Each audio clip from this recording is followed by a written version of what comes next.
क्या करे भाई। पेपर तो नहीं होने वाला है। क्यों नहीं होने वाला है? सरकार ने बोल दिया भाई, नहीं होगा तो नहीं होगा। तो क्या करें? एक काम करते हैं ना, बैठ जाते हैं, टूर कर लेते हैं, घूम लेते हैं, व्हाट्सएप कर लेते हैं, मूवीज देख लेते हैं, एंजॉय करते हैं, चिल करते हैं, है कि नहीं? क्योंकि सरकार तो पेपर नहीं ले रही है।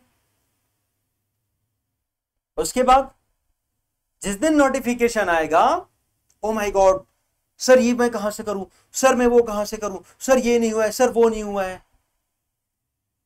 एक माहौल बना हुआ है दोस्तों। माहौल क्या है कि एसआई का पेपर कैंसिल हो चुका है या उसका डेट बढ़ चुका है। यूं कहें डेट बढ़ा हुआ है, लेकिन नहीं, लोगों ने कुछ ऐसे माहौल बना दिए हैं कि पेपर कैंसिल हो चुका है। 4 साल से नहीं हो रहा है तो अब नहीं होगा। नमस्कार दोस्तों, आप सभी का स्वागत है अद्वैत एजुकेशन में। ये कोई डेमो नहीं है, ये कोई पढ़ाई वाली क्लास नहीं है, ये समथिंग कुछ स्पेशल है। और ये सिर्फ एसआई एग्जाम से संबंधित नहीं है, ये संबंधित रहने वाला है आप लोगों के जीवन से, आप लोगों की जिंदगी से जुड़े हुए कुछ अहम पहलुओं को मैं यहां पर लेकर आने वाला हूं, प्रस्तुत करने वाला हूं। कुछ विचार मैं अपने रखने वाला हूं। हालांकि लाइव नहीं है, फिर भी कुछ वो बातें मैं करने वाला हूं जो तमाम लोगों ने डायरेक्टली और इनडायरेक्टली मेरे से या मेरे जैसे कई लोगों से या कुछ एडुकेटर से करी है कि सर पेपर कब होगा, नोटिफिकेशन आएगा कि नहीं आएगा, सर हम कैसे करें। चलिए एक छोटी सी स्टोरी से आप शुरुआत करते हैं। आप लोगों ने सुना होगा विश्व युद्ध जब हुआ था, चाहे विश्व युद्ध 1 की मैं बातें करूं या द्वितीय की मैं बातें करूं। चलिए विशेष तौर पे हम द्वितीय विश्व युद्ध की बातें करते हैं, क्योंकि उस समय जो जमाना है वो औद्योगिक क्रांति से भी आगे आ चुका था और लगभग जो एक बोलते हैं ना, एक प्रकार से जो मेन पटरी विकास की धारा सभी देशों ने लगभग पकड़ ली थी। खैर जो औपनिवेशिक देश थे वो तो बात की बात है, सब चीज बहुत अच्छा चल रहा था। इसमें मैं एक छोटा सा जो एक पार्ट लेना चाहूंगा वो ओलंपिक या फिर किसी भी गेम या स्पोर्ट्स की मैं यहाँ पर बातें करना चाहूंगा।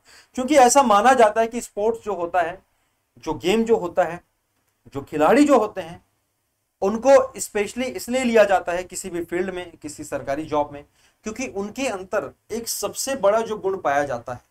और ये सच है, इसमें किसी भी प्रकार से दो राय नहीं है। इसमें आप नहीं बोल सकते कि नहीं सर ऐसा नहीं है करके। ये बिल्कुल सच है कि उनमें जो सबसे बड़ा जो गुण पाया जाता है वो है अनुशासन। वो अपने काम के प्रति, आप उसको काम बोलिए, आप उसको जो चाहे बोलिए, उनके प्रति वो काफी ज्यादा ईमानदार होते हैं। एक्चुअली वो उनके इंटरेस्ट के अंतर्गत आता है। यदि कोई धावक है, यदि कोई दौड़ रहा है, यदि कोई क्रिकेटर है, यदि कोई बैडमिंटन खेलना चाहता है, यदि कोई स्पोर्ट्स, कोई भी स्पोर्ट्स पर्सन हो यार, उनसे ना मतलब उनके लिए वो बहुत बड़ा होता है। इनफैक्ट कई लोगों के लिए फैमिली से भी बड़ा होता है। इसलिए आपने कई बार देखा होगा जब किसी के फैमिली मेंबर्स, इवन उनके पिताजी की भी मृत्यु हो जाती है, और यदि वो गेम पर होता है यानी कि मैदान पर होता है, चाहे वो इंटरनल हो चाहे एक्सटर्नल, जो भी आप समझ सकते हैं। अगर वो क्रिकेट वाला बात हो गया तो फील्ड पर ऑन फील्ड हो गया, चेस खेल रहा हो तो ऑन बोर्ड हो गया, जहां पर भी वो उस गेम को नहीं छोड़ता है। वो क्यों? क्योंकि उसके लिए वो मतलब एक ऐसी चीज होती है ना, बोलते हैं ना कि वर्क इज वर्शिप, इस प्रकार से उनके लिए होता है। कई बार बहुत सारे स्टूडेंट्स हमारे फैकल्टीज का भी उदाहरण देते हैं कि सर क्या बोलते हैं आप लोग, सर इतने तबीयत खराब था उसके बावजूद आपने क्लास लिया। एक स्टूडेंट ने उस दिन लिखा था, है ना, नाम नहीं लूंगा मैं, क्योंकि ऐसा नाम लेना इन द सेंस किसी के चाहे अच्छाई में चाहे बुराई में, आप समझ सकते हैं। आप लोग जुड़े भी होंगे टेलीग्राम में तो आपने देखा होगा। उन्होंने कहा कि सर सब पूरा देश दिवाली मना रहा है बट स्टिल आप करंट अफेयर का सेशन ले रहे हैं। तो ये डेडिकेशन आपके अंदर होना चाहिए।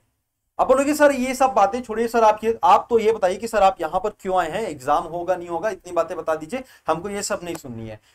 एक्चुअली होता क्या है ना कि हमारे स्टूडेंट्स जितने भी यहाँ पर हैं उनके अंदर धैर्य नहीं। जब उनसे पूछो तो सर कोई कितना धैर्य कैसे रखे, सर हमने 4 साल रखा, 5 साल रखा, ऐसा किया वैसे किया। भाई साहब एक चीज बताइए, जितने भी स्टूडेंट्स, एकदम मैं डंके की चोट पर बोलूंगा भाई, अब उसके बाद जिनको बुरा लगे चाहे जैसा लगे, डजंट मैटर, क्योंकि ये ट्रुथ है, ये सच्चाई है ना। मैं किसी का दिल नहीं दुखाना चाहता, बट जिन लोग कह रहे हैं कि सर हम 4 साल से करके, तो बेटा मैं एक सवाल पूछना चाहता हूं, 4 साल से क्या सिर्फ एसआई का पेपर लटका हुआ है? क्या आपके जिंदगी का एकमात्र लक्ष्य एसआई था? इन 4 सालों में क्या एक भी पेपर नहीं हुआ?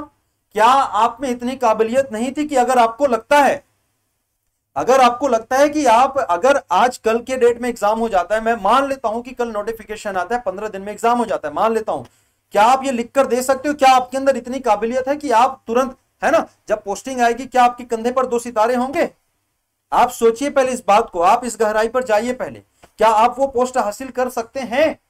अगर कर सकते हैं तो 4 सालों में क्या सिर्फ, अगर अब अच्छी एक चीज बताइए, अगर 4 साल में आप एसआई बन सकते हैं, अभी पटवारी का पेपर हुआ, अभी बहुत सारे पेपर्स हुआ, क्या हुआ रिजल्ट उसमें, आपका सिलेक्शन हुआ आपका? यदि इसका जवाब नहीं है तो फिर आप बहाने बनाने बंद करिए। जी हाँ बिल्कुल, आप बहाने बनाने बंद करिए दोस्त। कहते हैं ना गौतम बुद्ध कि आप एक्सक्यूजेस मत दीजिए यार किसी चीज के लिए, कि ऐसा होता तो वैसा कर लेता, ये होता तो, अरे वो ठीक है, गया तो गया ना, 4 साल से गया था, और भी चीजें थी। मान लेते हैं कि चलो इस बार भी नहीं आएगा, चलो मान लिया साल भर नहीं आएगा, अगले साल जब सरकार जो भी आएगी वो लेके आएगी, मान लेते हैं 1 साल तक नहीं आएगा, भाई और भी तो है ना रास्ते आपके पास। मैं बोलता हूं कि मत करो पीएससी, बड़ा पेपर होता है, मेंस लिखना पड़ता है, अरे सिंगल डे एग्जाम तो हो रहे हैं, साल में तो 2-3 पेपर हो चुके ना तुम्हारे, क्या आपने उसको क्रैक किया? यदि आपकी तैयारी थी, यदि आपकी तैयारी 4 साल से रहती ना दोस्तों, 3 में से कम से कम एक पेपर आप क्रैक कर लिए होते। और लोगों के जो आप लोगों को बहकाते हैं इस प्रकार से, जो मैसेजेस डालते रहते हैं, है ना, अफवाहें चलाते हैं कि ऐसा हो गया वैसा हो गया, सरकार के ऊपर उसको करे, अरे भैया वो घिरने का काम और लोग कर रहे हैं ना, करने दो ना उनको। तुम अपनी तैयारी रखो ना यार, तुम काहे छोड़ रहे हो? तुम अपनी तैयारी क्यों तुम लोगों के साथ जा रहे हो?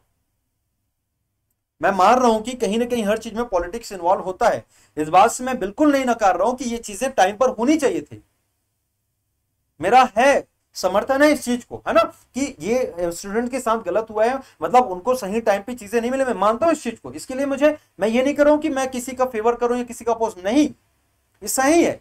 लेकिन आप सोचिए, क्या केवल इस दोषारोपण कर देने से, अपना भड़ास निकाल लेने से क्या किसी का फायदा होगा? अचानक जब लोग बोल रहे थे सर एसीएफ का पेपर नहीं हो रहा, एसीएफ का पेपर नहीं, नोटिफिकेशन आया, पेपर हो गया, सब चीज हो गया, फाइनल लिस्ट बाकी है, मेरे ख्याल से इंटरव्यू भी शायद हो चुका है, कुछ कारणों से लटका है, आरक्षण का मुद्दा, जो भी मुद्दा है। लेकिन प्रीलिम वाला पार्ट तो गया ना, जो प्रीलिम जो आपको निकालना था वो तो गया ना। फिर तो आपने कहा, नोटिफिकेशन डाला गया था कि अचानक ऐसे कैसे लिया जा रहा है, समय दिया जाए। जब पीएससी ने पेपर लेना शुरू किया, सिलेबस जब चेंज किया, मतलब उस पर आवेदन दिए गए कि ऐसा है वैसा है, हमको तैयारी का समय दिया जाए। मतलब यार गजब बात करते हो।